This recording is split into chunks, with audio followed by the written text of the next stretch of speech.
किया था साइंस 2 का 7th लेसन। जो साइंस 2 अगर देखेंगे तो हम लोग का वो सेकेंड लेसन होता है। 6th लेसन साइंस 2 का and 7th is the second lesson. Okay, तो 7th लेसन हम लोगों ने स्टार्ट किया था energy flow in an ecosystem. Okay, तो बायोजियोकेमिकल साइकिल हुआ था हम लोग का इससे पहले। तो अभी हम लोग यहाँ पे देखेंगे कि कौन से दो साइकिल्स है जो बायोजियोकेमिकल के टाइप्स है। तो फर्स्ट है गैसियस साइकिल और दूसरा है सेडिमेंट्री साइकिल। गैसियस साइकिल है related to air gas, sedimentary cycle related to rock. क्या दिया gaseous cycle? accumulation of the main abiotic gaseous nutrients। Okay, biotic and abiotic के बारे में हम लोगों ने देखा था। gaseous nutrients material found in the earth atmosphere। gaseous material जो अर्थ एटमॉस्फेयर में मिलते हैं उसको बोलते हैं gaseous cycle। Examples nitrogen, oxygen, carbon dioxide, water vapour, ये सब gaseous material होते हैं जो gaseous cycle में होते हैं। नेक्स्ट है सेडिमेंट्री साइकिल। ये आपको डिस्टिंग्विश में आता है। accumulation of the main abiotic nutrients material, okay, is found in the soil। nutrients material, nutrients soil में जो रहते हैं। sediments and sedimentary rock। sedimentary rock यानी certain fossils वाले rock, ऐसे लेयर वाले rock उसको बोलते हैं sediments on the earth and it includes the components like। अभी इसमें क्या रहता है? इस रॉक में, सॉइल में क्या रहता है? आयरन, कैल्शियम, फास्फोरस, ऐसे न्यूट्रिएंट्स या फिर कंपोनेंट्स इसमें रहते हैं। तो आपको ये डिस्टिंग्विश में आपको एग्जाम में आता है। गैसियस साइकिल है, sedimentary cycle. Gaseous cycle is a speeder cycle. Gaseous cycle ये क्या है?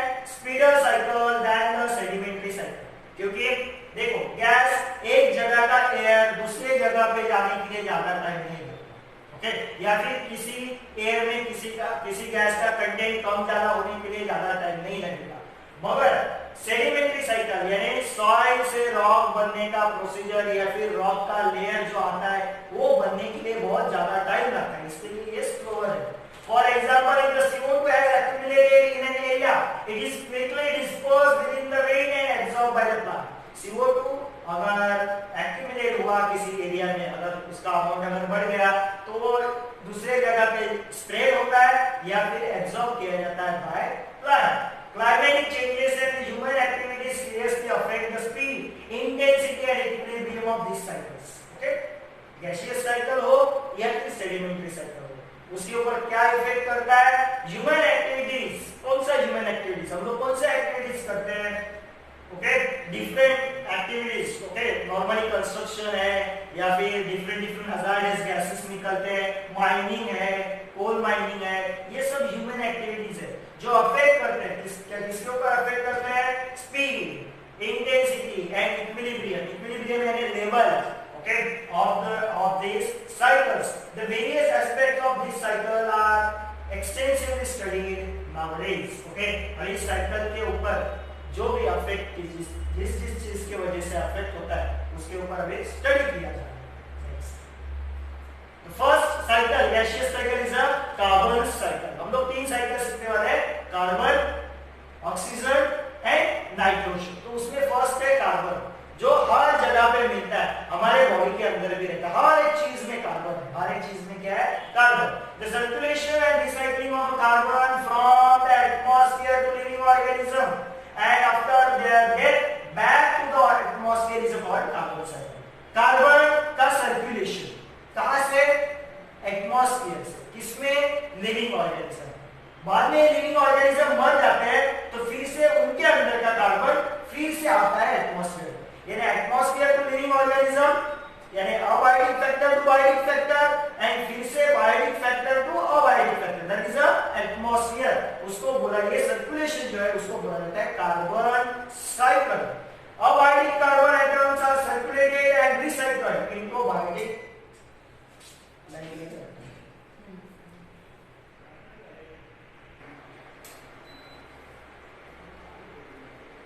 Okay, abiotic carbon atoms are circulated and recycled into biotic form. Okay, abiotic carbon किसमें? एयर में। वो किधर जाता है? बायोटिक में, यानी प्लांट्स एनिमल्स के अंदर जाता है। Mainly through the photosynthesis and plant क्या करते हैं? फोटोसिंथेसिस। हम लोग क्या करते हैं? रेस्पिरेशन। तो एटमॉस्फेयर का अबायोटिक कार्बन हमारे अंदर आ गया, यानी बायोटिक फॉर्म में आ गया। Hence the carbon cycle is one of the important of biogeochemical cycle. Next. यहाँ पे देखो, आपको एक चार्ट दिख रहा है, ओके? अभी कहाँ से कार्बन डाइऑक्साइड निकलता है? फैक्ट्री से निकलता है, ओके? फॉसिल फ्यूल्स को जलाते हैं हम लोग, उससे निकलता है। रेस्पिरेशन ऑफ एनिमल से कार्बन डाइऑक्साइड निकलता है। हम लोग जब रेस्पिरेशन करते हैं तो बाहर जो एयर छोड़ते हैं उसमें कार्बन डाइऑक्साइड का अमाउंट ज्यादा रहता है, ओके? अभी ये सब कार्बन डाइऑक्साइड कहाँ पे जाता है? एब्जॉर्प्शन इन वाटर, वाटर में एब्जॉर्ब होता है। रेस्पिरेशन इन प्लांट, प्लांट उसको एब्जॉर्ब करते हैं, ओके? तो ये सब यहाँ पे दिया हुआ है। Plants converts the carbon dioxide. Plants क्या करते हैं? एयर से कार्बन डाइऑक्साइड लेते हैं into carbon by process of photosynthesis. Plant अपना फूड बनाते हैं, क्या क्या यूज करते हैं? उनके अंदर एक ग्रीन पार्ट रहता है, उसको बोलते हैं क्लोरोफिल। और क्या लेते हैं? वो पानी लेते हैं रूट से। और क्या लेते हैं? सनलाइट लेते हैं एंड कार्बन डाइऑक्साइड। इन सब का यूज करके प्लांट बनाते हैं उनका food, which is in the form of carbohydrate. Similarly they produce the carbon compounds like protein, fats also. और ये प्लांट क्या बनाते हैं? Carbon compounds like protein and fats. Herbivores feed upon सब प्लांट। हर्बिवोरस यानी प्लांट्स को खाने वाले एनिमल या फिर इंसेक्ट। वो किसके ऊपर फीड है? प्लांट के ऊपर। किसको खाते हैं? प्लांट को खाते हैं। Carnivorous feeds upon the herbivores. Carnivorous किसको खाते हैं? हर्बिवोरस को। ये हम लोगों ने फूड चेन में देखा है। In this way, biotic carbon is transferred from plant to the herbivorous, and from herbivorous to the carnivorous, and from carnivorous to apex consumer. Okay? तो इस तरह एटमॉस्फेयर का कार्बन प्लांट में गया, प्लांट से हर्बिवोरस, हर्बिवोरस से carnivorous, carnivorous से apex carnivorous या फिर अपेक्स कंज्यूमर। तो एक ट्रॉपिक लेवल से अलग-अलग ट्रॉपिक लेवल में ये कार्बन चला है। यहाँ पे देखो, ये है प्लांट में, ये है एनिमल में। प्लांट में देखो, प्लांट कार्बन डाइऑक्साइड लेते हैं, पानी लेते हैं, सनलाइट, क्लोरोफिल लेते हैं, और देखो ये फूड बनाया हमने, ग्लूकोज C6H12O6, ग्लूकोज यानी कार्बोहाइड्रेट बनाया और बाहर छोड़ते हैं ऑक्सीजन। फोटोसिंथेसिस प्रोसेस में बाहर छोड़ दिया ऑक्सीजन। अभी यही ऑक्सीजन का हम लोग एयर के यूज करते हैं, और हमारे बॉडी के अंदर ये प्लांट को अगर हम लोग खाते हैं तो उनके अंदर का ये देखो, ये कार्बोहाइड्रेट यानी ग्लूकोज हमारे बॉडी के अंदर आ गया, ओके? हम लोग रेस्पिरेशन से ऑक्सीजन लेते हैं और हमारे अंदर एनर्जी बनती है। एनर्जी कहाँ पे बनता है? हम लोग के सेल का एक पार्ट है माइटोकॉन्ड्रिया, वो एक पार्ट है सेल का। आप लोगों ने सीखा होगा mitochondria called power house of the cell, okay? क्योंकि वो एनर्जी बनाता है। तो ये माइटोकॉन्ड्रिया में ये प्रोसेस होता है, एनर्जी बनेगा। देखो एनर्जी बन गया, और हम लोग रेस्पिरेशन में बाहर छोड़ते हैं कार्बन डाइऑक्साइड। क्या छोड़ते हैं? Carbon dioxide. Eventually after the death all types of consumer are decompose. सब कंज्यूमर्स मरने के बाद डिकम्पोज होते हैं by decomposers like bacteria and fungi, and carbon dioxide is releasing again into the atmosphere. तो जो एटमॉस्फेयर से कार्बन डाइऑक्साइड लिविंग ऑर्गेनिज्म में है, उनके मरने के बाद डिकम्पोजर्स उनको डिकम्पोज करते हैं और कार्बन रिलीज होता है एटमॉस्फेयर में, and it is used again by the living organism. और बाद में फिर से उसको लिविंग ऑर्गेनिज्म यूज करते हैं, ओके? प्लांट करते हैं और अदर ऑर्गेनिज्म करते हैं। In this way carbon is continuously pass from one living organism to the another. इस तरह कार्बन एक लिविंग ऑर्गेनिज्म से दूसरे लिविंग ऑर्गेनिज्म में कंटीन्यूअसली पास होता है। After the death of the living organism, carbon goes to the atmosphere and is again taken up by the living organism. Okay? तो ये ऐसा उसका साइकिल कंटीन्यूअसली चालू रहता है। Atmosphere to living organism to फिर से एटमॉस्फेयर।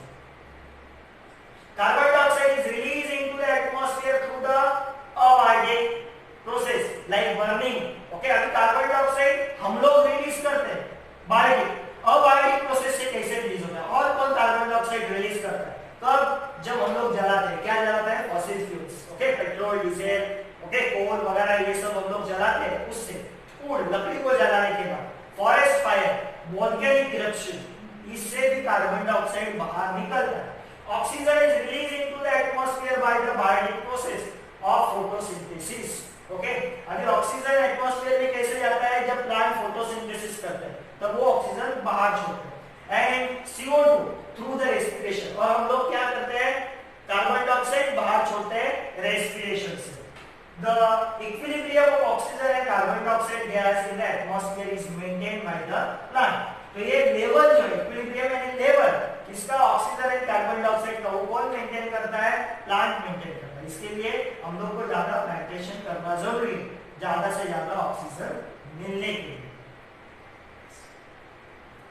नेक्स्ट है ऑक्सीजन साइकिल। ओके, यहाँ पे भी देखो, आप देख रहे हो कि ऑक्सीजन कैसे ट्रांसफर हो रहा है। प्लांट से ऑक्सीजन एनिमल ने लिया, ओके, और क्या बनाया? शुगर मॉलिक्यूल को ब्रेक डाउन करके क्या बनाया? प्लांट ने एनर्जी बनाया। तो प्लांट बाहर क्या छोड़ता है? Carbon dioxide. ये कार्बन डाइऑक्साइड कौन लेता है? फिर से प्लांट लेते हैं और अपना फूड बनाते हैं। वो क्या रिलीज करते हैं? ऑक्सीजन। वो हम लोग लेते हैं, एनर्जी बनाते हैं। ऐसा एक कंटिन्यूअस साइकिल चालू होता है। तो नेक्स्ट साइकिल है हम लोग का oxygen cycle. Oxygen forms 21% of the atmosphere. Oxygen कितना एटमॉस्फेयर में? 21%।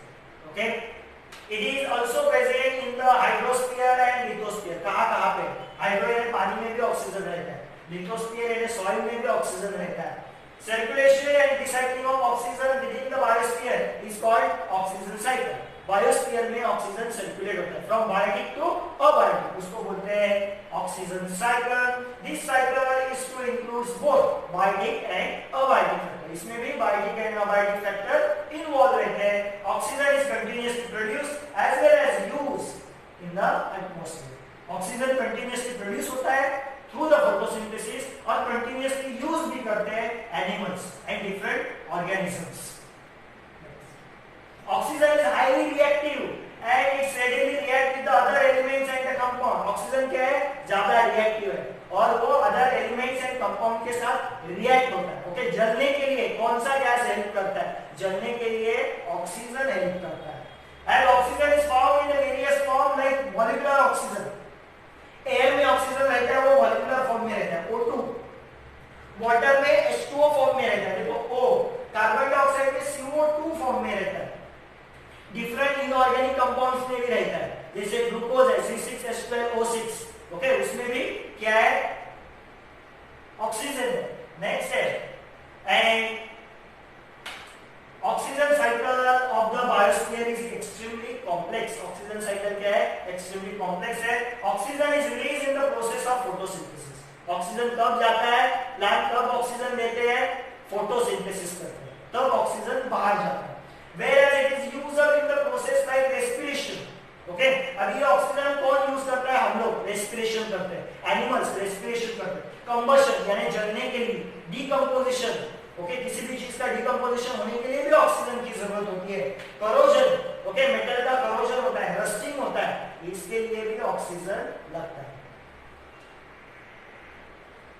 Most microorganisms use oxygen for respiration. Such microbes are called aerobes।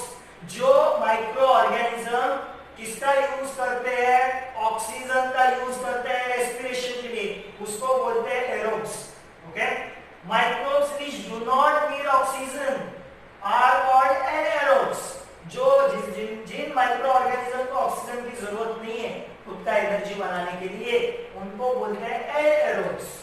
Oxygen is important for the synthesis of protein. Protein बनाने के लिए carbohydrate and fats, ये सब बनाने के लिए ऑक्सीजन की जरूरत है। It is also used in the various chemical reaction. Oxygen का यूज वेरियस केमिकल रिएक्शन में भी यूज होता है। ओजोन, जिसका फार्मूला है O3, ओजोन लेयर। एटमॉस्फेयर में ओजोन का लेयर है अर्थ के around, is produced from the oxygen through the various atmospheric process. ये ओजोन लेयर जो बनता है वो भी सर्टेन एटमॉस्फेरिक प्रोसेस से ही बनता है, ऑक्सीजन से ही बनता है। लोगों ने स्टार्ट किया था 7th lesson energy flow and ecosystem. Carbon cycle देखा हम लोगों ने, ऑक्सीजन साइकिल देखा, अभी लास्ट है नाइट्रोजन साइकिल। इसके ऊपर आपको क्वेश्चन ज्यादातर आता है नाइट्रोजन साइकिल के ऊपर। एयर में सबसे ज्यादा अमाउंट में प्रेजेंट है गैस, वो कौन सा गैस है? नाइट्रोजन। ओके, कितना परसेंट में है? 78%। और वो एयर में कौन से फॉर्म में रहता है? मॉलिक्यूलर फॉर्म में, यानी N2, जैसे ऑक्सीजन है O2, ओके, वैसे ही ये मॉलिक्यूलर फॉर्म में रहता है। और कितना अमाउंट है उसका? 78%। ऑक्सीजन का कितना है? 21। तो टोटल कितना हो गया? 99, यानी 1% में बचा हुआ carbon dioxide and other gases है। ओके, फिर भी कार्बन डाइऑक्साइड का जो अमाउंट है देखो कितना बढ़ रहा है, इसके लिए टेम्परेचर भी बढ़ रहा है। तो क्या है यहाँ पे? Nitrogen cycle. Nitrogen forms 78%, that is the maximum portion of the atmosphere. Atmosphere का मैक्सिमम पोर्शन है ऑक्यूपाई करता है nitrogen. It is necessary for the maintenance of the cycle of the nature. जैसे कार्बन डाइऑक्साइड की जरूरत है, oxygen की जरूरत है, उसी तरह नाइट्रोजन की भी जरूरत है to maintain the atmospheric cycle. The circulation and recycling of the nitrogen gas into the form of different compounds through the various biotic and abiotic process in nature, it's called as a nitrogen cycle. Nitrogen cycle क्या होता है? Circulation and recycling. Circulate होता है और फिर से बनता है। ओके, कैसे? Through the different process. किससे? From biotic to abiotic and abiotic to biotic, यानी living, non living to living and living to non living. ऐसा एक सर्कुलेशन है, उसको बोला जाता है नाइट्रोजन साइकिल। ओके, तो यहाँ पे आप पिक्चर देखोगे, ये यहाँ पे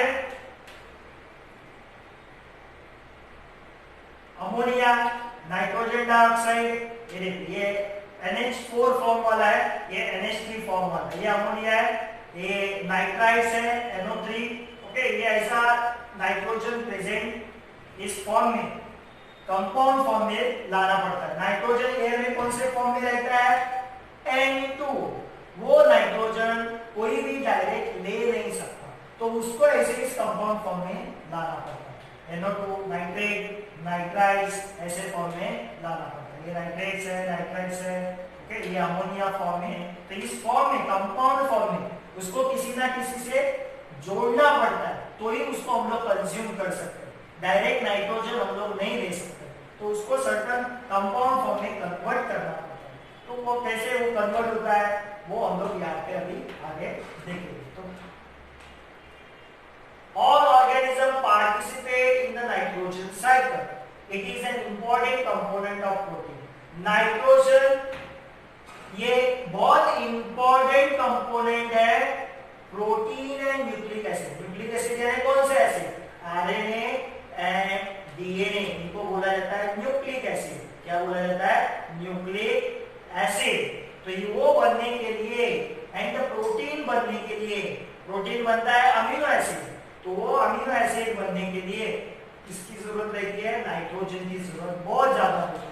As compared to the other element, it is inactive and does not easily combine with the other elements. Okay, जैसे ऑक्सीजन इजीली कंबाइन होता है अदर एलिमेंट्स के साथ, वैसे ये नाइट्रोजन इजीली कंबाइन नहीं होता अदर एलिमेंट के साथ। These are inactive. Most organisms cannot use the free form of nitrogen. Direct air से नाइट्रोजन हम लोग नहीं ले सकते। ओके, तो क्या करना पड़ता है इस नाइट्रोजन का? Important process of the nitrogen cycle. क्या क्या इंपॉर्टेंट प्रोसेस है नाइट्रोजन साइकिल के? तो फर्स्ट है नाइट्रोजन फिक्सेशन। नाइट्रोजन को फिक्स किया जाता है। फिक्स किया जाता है यानी क्या किया जाता है? तो नाइट्रोजन को कन्वर्ट किया जाता है। जो मॉलिक्यूलर फॉर्म वाला नाइट्रोजन है N2, एयर वाला नाइट्रोजन है, उसको अलग कंपाउंड में कन्वर्ट करना, उसको बोलते हैं nitrogen fixation. Converts the molecular form वाला नाइट्रोजन, ओके, N2 या फिर gaseous nitrogen into the different compounds, उनको बोलते हैं नाइट्रोजन फिक्सेशन। क्या दिया? Conversion of nitrogen into nitrates and nitrites through the atmospheric, industrial and biological process. तो ये नाइट्रोजन कन्वर्ट किया जाता है नाइट्रेट्स एंड नाइट्राइट्स में, NO2 NO3 में कन्वर्ट किया जाता है। डिफरेंट प्रोसेस, एटमॉस्फेरिक प्रोसेस है, industrial and biological process. Environment में भी अपने आप वो कन्वर्ट होता है।